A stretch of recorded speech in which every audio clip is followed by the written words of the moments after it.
బాపట్ల జిల్లా పరచూరులో 6వ రోజు నామినేషన్ల ప్రక్రియ ప్రశాంతంగా కొనసాగుతోంది. తన నివాసం నుండి భారీ ర్యాలీగా వెళ్లిన పరచూరు వైసీపీ అభ్యర్థి బాలాజీ బాపట్ల ఎంపీ అభ్యర్థి సురేష్తో కలిసి ఎన్నికల రిటర్నింగ్ అధికారికి నామినేషన్ పత్రాలను అందజేశారు.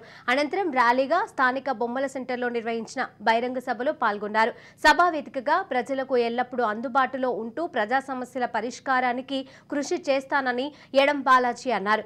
నామినేషన్ కార్యక్రమానికి నియోజకవర్గ పరిధిలోని 6 మండలాల వైసీపీ శ్రేణులు పెద్ద ఎత్తున హాజరై మద్దతు తెలిపారు.